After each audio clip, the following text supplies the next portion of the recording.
ఆంధ్రప్రదేశ్ రాష్ట్రాన్ని అప్పుల ఊబిలోకి మార్చేస్తారని తెలుగుదేశం పార్టీ దక్షిణ నియోజకవర్గం ఇన్ఛార్జి గండి బాబు అన్నారు. గురువారం జిల్లా టీడీపీ కార్యాలయంలో మీడియా సమావేశంలో ఆయన మాట్లాడుతూ ఏపీ బడ్జెట్ కేవలం అంకెల గారడి అని, ఎఫ్ఆర్బిఎం లిమిట్స్ కూడా దాటిపోయి సుమారు 7 లక్షల కోట్లు అప్పు చేశారన్నారు. ప్రజలపై మొత్తం 11 లక్షల కోట్లు అప్పు భారాన్ని మోపారని ఆరోపించారు. సంక్షేమం కోసం 127 సార్లు బటన్ నొక్కాను, 2 సార్లు నా కోసం బటన్ నొక్కలేరా అని జగన్ అడుగుతుండడం హాస్యాస్పదంగా ఉందన్నారు. అమ్మ ఒడి 4వ ఇవ్వలేదు, గ్రామీణాభివృద్ధికి ఎక్కడ ఖర్చు పెట్టాలో చూపించాలని బాబ్జీ డిమాండ్ చేశారు. పంచాయతీ నిధులు స్వాహా చేశారని, అదేవిధంగా ఉత్తరాంధ్ర ప్రజల స్రవంతి పథకాన్ని సైతం నిధులు కేటాయించి మధ్యలో నిలిపివేశారని ఆరోపించారు.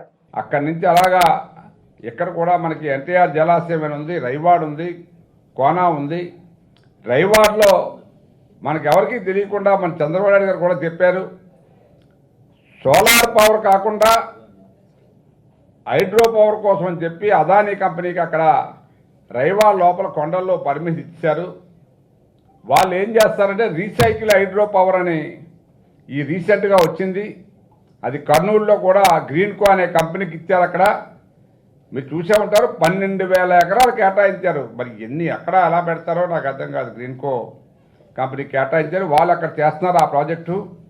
ఆ టైపులోనే మన రైవాడ కూడా చేస్తే ఇప్పటికే రైవాడ వల్ల కోటపాడు ప్రజలు టెయిల్యాండ్ ఎవరైతే ఉన్నారో అప్ టు చంద్రయ్యపేట వరకు నీరు రావాలి. అటు కైసల్లగుల్లేపల్లి చౌడువాడ దాకా నీరు వెళ్ళాలి. చౌడువాడకు ఒక లైన్ వస్తుంది. ఇంక ఈ లైన్ అంతా కూడా రైతులకు వాటర్ ఇవ్వాల్సిన అవసరం ఉంది. ముఖ్యంగా అక్కడున్న వాటర్ అంతా కూడా వైజాగ్ మంచినీటికి వాడుతున్నారు.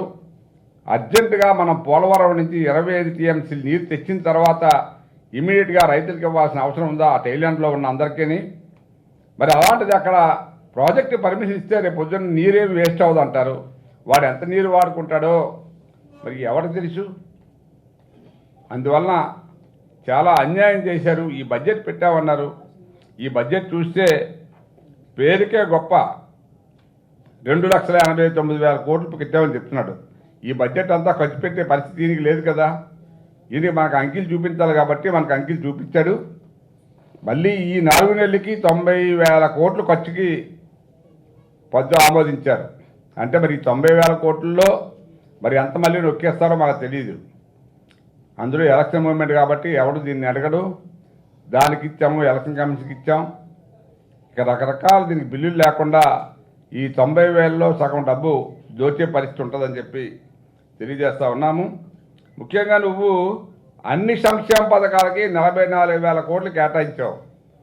మరి 44,000 కోట్లు ఎప్పుడు ఖర్చు పెడతావు? రేపు నువ్వు దిగిపోతావు ఉదాహరణకు అనుకుందాం. లేదు దిగిపోయినా ఈ డబ్బు ఎక్కడ తెస్తావు? లోటు ఏమో సుమారు 55,000 కోట్ల రూపాయలు లోటు ఉంది. ఎక్కడ కలెక్ట్ చేస్తావు ఇవన్నీ? బడ్జెట్ మనం ఒక ఫిగర్ పెడతాం. ఉదాహరణకి మన ఇంట్లో అనుకుంటాం, దీనికి ₹1,00,000 ఖర్చు పెట్టాలి. మన దగ్గర ఉన్నది 50,000. ఉన్న 50,000 ఎలా తేవాలి? మరి గవర్నమెంట్ ఆలోచించాలి కదా, ఎలా తేవాలి, ఏ పన్నులు ఇవ్వాలి, ఎవరికి ఇవ్వాలి, ఎవరిని బాగుతారు మీరు? మరి ఇట్లాంటిది నువ్వు బడ్జెట్ అయితే చెప్పేశావు.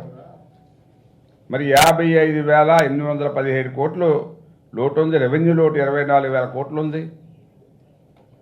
మరి వ్యవి ఏమో 2,30,000 కోట్లు ఖర్చు పెట్టాలి. అప్పుడు మనం ఇవన్నీ ఆస్తులకి ఖర్చు పెట్టాలి ఈ డబ్బు, ఈ రకరకాల రంగాలకి. సో ఇది వాళ్ళకే తెలియట్లేదు. రంగుల మ్యాప్ వేసి కేవలం ముఖ్యమంత్రి గారికి ఒక డబ్బా ఇచ్చి ఇది అయిపోయిందని చెప్పి బుగ్గల రాజేంద్ర గారు ఈ సమర్పించిన బడ్జెట్ ఇది కేవలం ఏమిటంటే కంటి చూపు, ఒక ఏదో మన పేపర్ రాసినట్టు రాసేసి ఆ లెక్కలు ఇచ్చేశారు. దేనికి ఎంత చేస్తాం డీటెయిల్గా ఎక్కడా కూడా ఏమి లేదు. సో మనం కోరేది ఒకటే, ఈవేళ ఈ బకాయిలు చూస్తే ప్రస్తుతం ఉన్న అప్పులు 11,58,00,000 కోట్లు, 11.58 లక్షల కోట్లు అప్పులు ఉన్నాయి. దాని మీద ఏ రకాలుగా తెచ్చారంటే 16,000 కోట్లు మద్యం మీద, కార్పొరేషన్ హామీలు 1,10,603 కోట్లు, కార్పొరేషన్ తనఖాలు 94,923 కోట్లు, డిస్కమ్ల బకాయిలు 27,000 కోట్లు. డిస్కమ్లకి మరి నువ్వు డబ్బు ఇస్తేనే కరెంట్ ఇస్తారు. మరి అందువల్లే డిస్కమ్లు మనకి ఈవేళ అద్దు పద్దు లేకుండా ఎప్పుడు పడితే అప్పుడు మన పవర్ రేట్లు పెంచేసి రకరకాలుగా మనల్ని ఇబ్బంది పెడుతున్నారు. డిస్కమ్లు కూడా ఇబ్బంది పడుతున్నాయి. వాళ్ళు ఎవరో పడితే వారికి కరెంటు ఇచ్చేయమంటారు, బిల్లులు కలెక్ట్ చేయరు. ఈ డిస్కవర్కి మరి బ్యాక్ సపోర్ట్ ఇవ్వాలి కదా గవర్నమెంట్.